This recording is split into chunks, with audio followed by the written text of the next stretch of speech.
Everyone, Lakshmi Om here from the Flourish Center for Somatic Healing, and today we're going to talk about labor and birth, but from a very different perspective.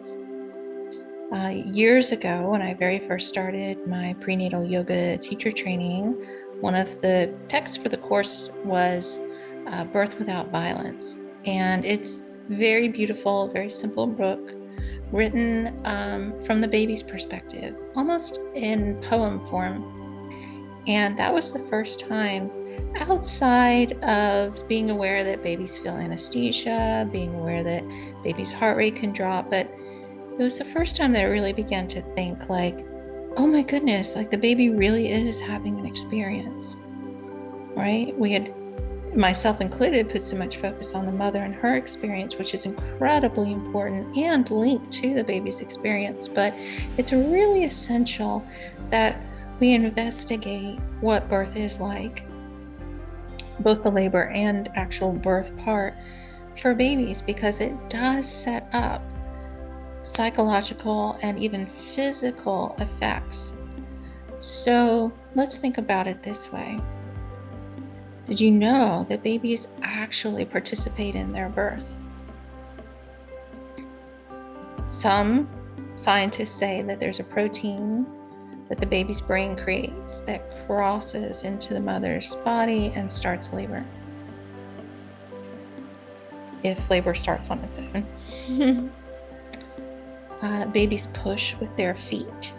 If they're head down during the birth process, they're really pushing with their feet to help themselves navigate down the birth canal.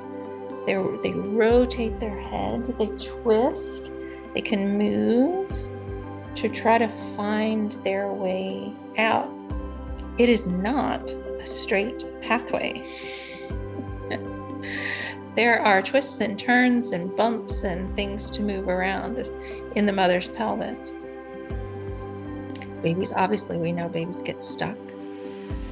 Something I learned from my teacher, Carlton Terry, that babies can, like their little noses can get broken from rubbing against a certain part of the mother's pelvis. And you can see, like, even my nose does a little zigzag, because as I was moving down, I was born pretty quick, but even so, my nose got pushed back and forth, and this bone right here was a little broken, which can then later, it can be very sore. Sometimes babies even get a little blue mark right here. It's called a sugar bug, and that's where their nose broke at this suture or joint. And it can make breathing very difficult. It can make babies' mouth breathers. There can be a lot of compression through the face. The baby's face, if they're, again, not born sunny side up, actually passes right down their mom's sacrum. There's not space in there. No matter what the drawings show you, there is not space. The face is against the bones, right? That is a lot of pressure. Birth is hard. It is not easy on the mother, and it's not easy on the baby. And there are things that can make it easier, right?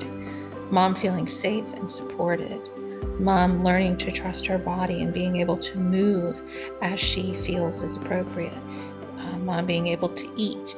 Mom being in a place that she feels comfortable, whether it is at home or in a birth center or at a hospital, but it's where she feels comfortable. Her wishes being respected, not having to deal with a lot of chaos, and feeling a connection with the baby. It's really important that the baby understands that what the mom is experiencing is hers, and what the baby is experiencing is his or hers or theirs, and that mom is there for the baby, and the other birth workers in the room are also there for the baby. We have our own birth experience, which is housed in our body, and we have what are called implicit memories that we're not conscious of, that are in sort of the back part of our brain. And sometimes when a woman is giving birth, these memories get reactivated, as can other traumatic memories. And it's really important if at all possible, to differentiate that from the baby's experience, because babies are so blended with their mothers. They feel what their mother is feeling. They feel her fear, they feel her joy, they feel her sadness. And if that differentiation doesn't occur, the baby can sort of take that on, even though it's not theirs. So that's important to say, mommy's okay. It's just really scary right now. You're going to be fine. It's really important to reassure the baby, because again, birth hurts. Birth can be even a little scary. Sometimes babies pass out. Sometimes they lose oxygen. Sometimes they get stuck. Imagine, if you want, just imagine being stuck for a little bit and you don't know what's going to happen. And that's not necessarily a cognitive experience, right? So sometimes babies are taken in C-section, and even maybe before they're ready to be born. I've met some babies really mad about that. Like, oh, they were so mad because they didn't get to do birth naturally the way they wanted to. Now, there is a time and a place for C-section for sure, and they save lots of lives. And you need to talk to the baby. You need to talk to the baby about it. All right, we're going to do this. This is going to happen. So that and not just with your words, but with your feeling, like it's going to be okay. They're going to do this thing, and you're going to come out and I'll get to see you. Right? It may sound a little kooky, but I swear 100% it is true. And as a retired birth worker, I have seen it.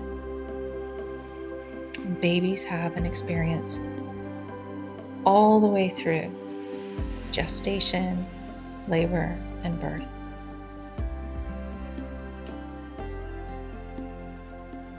They are looking for connection. All of us want connection. All of us want it to be seen and heard and felt and understood. Especially babies. It is for their survival. It is life and death for them. They need this connection, right? You've ever noticed how babies just look at you with their eyes, right? It's like they're looking into your soul. That's connection, that's nourishment for them, just as much as milk or formula. It's nourishment, right? The golden hour after birth, when the baby gets to be skin to skin and on mom's belly, and ideally you can lay a baby on mom's belly and it will on its own crawl up and latch on the breast on its own. Right? It smells it and it knows how to do that movement. It wants to do that movement. That's the natural process. And if a baby is whisked away, taken to another room, whatever, given a bath and then brought back, that piece is missing. So sometimes I'll work with babies and let them do the breast crawl, even though it's after birth. And they're a little bit older. That's still, there's something about completing that is really important to their system. So whether you know much about your own birth story or not, I do recommend, if you can, find people who can tell you the story of at least what they know. As a side note, however, the mom's experience of birth can be very different than the baby's experience. That there are moms who say, oh, it was so easy and no problem, no complications. And the baby is like, their face is all scrunched and they're screaming and crying. Like, I think the baby's experience was a little bit different. So babies will tell you their birth story. Sometimes you can even see adults still telling you their birth story because it's unfinished. There's some trauma there. There are things that just got a little stuck or jammed up, whether physically or emotionally. So find out your story and see what it sparks in you. And if there are pieces missing, if there's something that if you'd like for it to go differently, then I recommend that you try this visualization. And it's from the DARE field of practice, Dynamic Attachment Repatterning Experience by Diane Poole Heller. And what we do is really just imagine like you're being born. Think about who you would want to be there. Who do you want in the room? Who do you want celebrating your arrival?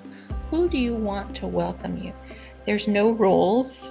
It could be people from your current life. It can be people who have passed away. It could be imagining, characters from a movie. It doesn't matter. But imagine who you'd want to welcome you and celebrate that you're here. Who do you want to hold you? Who do you want? What's the first face you want to see? And really feel into being received and wanted and welcomed by these people, these beings. Imagine how safe you might feel. I recommend slowing it down, right? Really taking your time. Our nervous system processes more slowly than our thoughts move, right? Taking time to, I'm here, my first breath. I've arrived. Welcome. We're so glad you're here.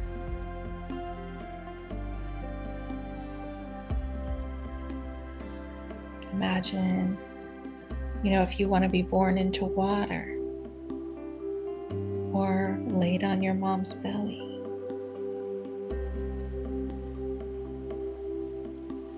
Keep coming back to the feelings that you want to have here of welcoming, perhaps, or rejoicing, celebration, maybe quiet, maybe just a quiet gratitude that you just went through this really hard experience, all the way from conception to forming your body, to creating all your organs, to making it through labor and being born. That's a lot. That was a lot of work, and it was not easy.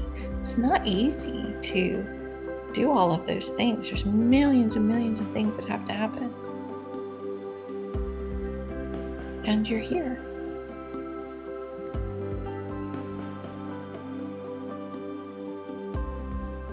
And if it's difficult, that's okay. Try 5%, 10%, just a little. Dip your toe in to feeling welcome and received and celebrated. And it doesn't have to be by your parents if that feels too uncomfortable. It could be other people, right? Imagine how the nurses and midwives or doctors, would be so happy for you too and treat you very gently and lovingly with respect.